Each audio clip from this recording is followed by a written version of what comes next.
Shalom dans vos demeures, je suis Artemis Aiko. Aujourd'hui, nous allons parler du tableau de visualisation.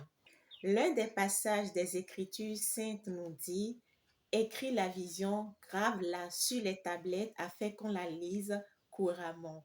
Et Bouddha nous dit: ce que vous pensez, vous le devenez, ce que vous ressentez, vous l'attirez, et ce que vous imaginez, vous le créez. Qu'est-ce qu'un tableau de visualisation? Un tableau de visualisation est un panneau sur lequel vous affichez les différentes images des choses que vous désirez manifester dans votre vie.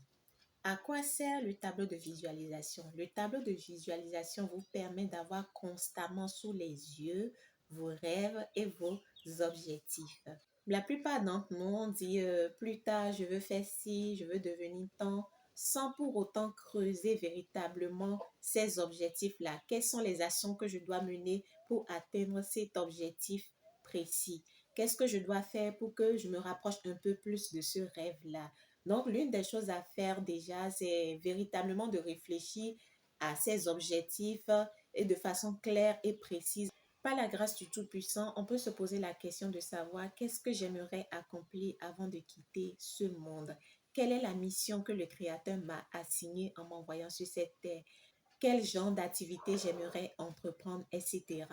La deuxième étape, maintenant qu'on a une idée précise de ces objectifs, c'est de se procurer un tableau d'affichage ou à défaut, se servir d'un calendrier ancien qui ne sert plus. La troisième étape, c'est de rassembler des images inspirantes qui nous parlent, qui résonnent en nous et qui sont en adéquation avec nos objectifs préalablement cités. Cela, on peut le trouver sur Internet, l'imprimer et le découper ou utiliser d'anciens journaux selon l'objectif visé. Les images, une fois collectées, c'est de les coller sur le tableau de visualisation. Et là, nous sommes à la quatrième étape. Et la cinquième étape, c'est de placer votre tableau de visualisation dans un endroit où vous êtes certain de le voir au moins une fois dans la journée. La sixième étape, à chaque fois que vous verrez le tableau, concentrez-vous sur les images, visualisez et ajoutez les émotions de plénitude, de joie de les avoir déjà reçues. Et surtout, n'omettez pas le volet spirituel où vous soumettez toutes choses au Créateur. Et la deuxième paire de manches dans cette histoire de tableau de visualisation, c'est qu'il faut passer à l'action.